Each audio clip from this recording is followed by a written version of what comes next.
apa daya tarikan sebenarnya Wahabi ni Ustaz? Selain yang Ustaz kata tadi tu dia baru, dia adalah satu seruan yang tak pernah dengar selama ni, dia ada unsur gharabah dekat situ. Boleh tak kalau, betul tak kalau pada pandangan Ustaz, dia ada simplicity dekat situ? Yes, simplicity. Dia simple. Sebab Ana baca buku Syekh Abdul Wahab, Ana baca juga buku yang kritik dia. Satu benda yang Ana nampak striking adalah buku-buku ulama yang kritik dia ada complexity Ustaz. Yes. Dia kompleks, dia ada usul, dia ada argument, mantiki. Yang mana kalau kita bagi buku-buku ni kepada kebanyakan mengikut Syekh Abdul Wahab, yang simpletons, not the scholars, diorang akan susah nak faham. Dan bila susah nak faham, dia kata ini bertentangan dengan Islam yang sepatutnya mudah.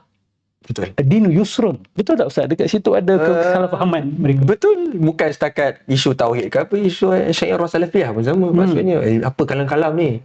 Sebab susah. Sebab susah. Jadi, yang benar tu semua kena senang. Yes, yang benar semua kena simple. Mesti basit. Mesti simple.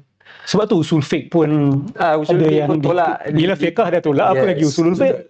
So, that simplicity yang menarik minat orang. So, kemalasan berfikir lah sebenarnya kalau kita pergi ke kemalasan berfikir. So, dakwaan kata ini adalah satu enlightenment, ini adalah satu kebangkitan, ini satu tajdid. Tak tajdid pun sebenarnya. Tajdid atas dasar apa sebenarnya? Apa yang baru yang dibawa? Sumbangan sebenarnya. Yes. Kita nak tahu. Apa sumbangan yang dibawa? Melainkan massacre. Maksudnya pembunuhan, pembantaian. Dan selepas itu pergaduhan. Yes, pembantaian di Al-Ahsa, pembantaian di Qatif, pembantaian di Karbala. Jadi, apa sebenarnya yang menjadi daya tarikan melainkan itu? Itu saja, simple. Simple dalam memahami, simple dalam menghukum. Dua benda. Ayuh. Itulah orang suka. Ini kuburi ni. Dan merasa betul ke atas majoriti. Yes. Mereka rasa senang tu adalah benda yang tenang bagi mereka. Sedangkan kita kata, no. Ada benda yang pada hak awak, okeylah senang awak faham, bagus. Tapi you jangan override benda-benda yang lain. Misalnya, akidah bagi orang awam, yes, simple, betul. Yeah. Tapi untuk menghukum orang, menilai orang, bercakap pada perbahasan yang tinggi, it's not that simple.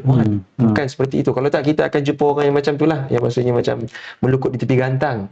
Baca, maksudnya menuduh orang lain tak faham, dia pun tak faham. Menuduh orang lain tak pandai, dia pun tak pandai. Membodohkan orang, dia pun tak sedar diri dia bodoh. Kan? So, itulah dia. Generasi yang dilahirkan oleh bukan setakat mereka saja, aliran-aliran bersahabat, tapi bagi pihak saya, model aliran seperti ini melahirkan generasi yang malas berfikir, mudah menghukum. Yes. Itu amat ketara dalam kalangan generasi muda seperti saya. Bahkan saya rasa contoh yang saya bawa ni pun Ustaz mungkin agak terkejut. Baru-baru ni saya ada berbincang dengan salah seorang yang mengaku pernah belajar dengan salah seorang tokoh. Dan tokoh itu pun Ustaz pernah berguru dengan dia. Saya bincang di isu majaz dalam Al-Quran, isu ta'wil. So dia nafikan susah, dia kata tidak ada majaz. Tidak ada majaz. So saya bawalah contoh apa, hatta yatabayyana lahumul khaytul abyad minal khaytil aswad minal fajr.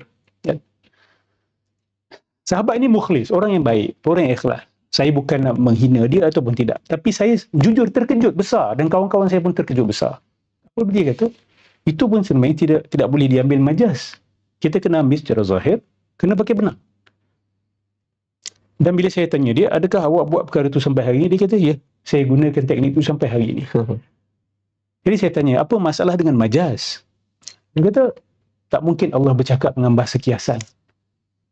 Sebab, kalau kita rujuk Ibn Taymiyah, mengatakan taghut, kan? Al-majaz ni, salah satu pandangan dia, taghut. Bila kaji-kaji lagi dalam, mereka kata bahawa majaz ni pembohongan. Kizib. Kenapa kizib? Sebab dia tidak simple. Yes, of course. You have to think. You have to. Dia benda yang kita harus faham.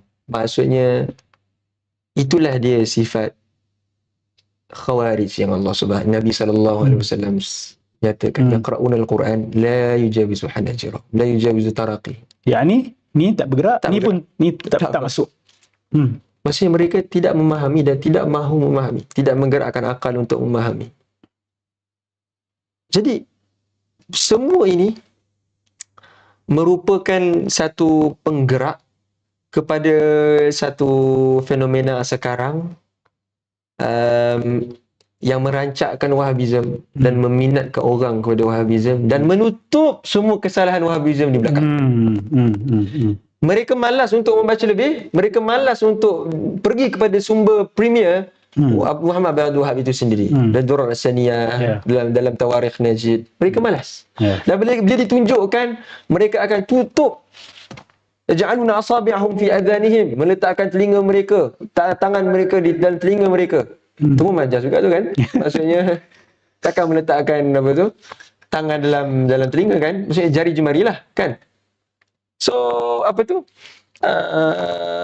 dan meletakkan dalam kepala mereka, no, we have something that we have, percaya macam ni, mustahil berbeza seperti itu. Jadi di mana unsur-unsur tinggikan dalil, tinggikan bukti yang digahkan selama ini? Tak ada pun sebenarnya. Tak ada.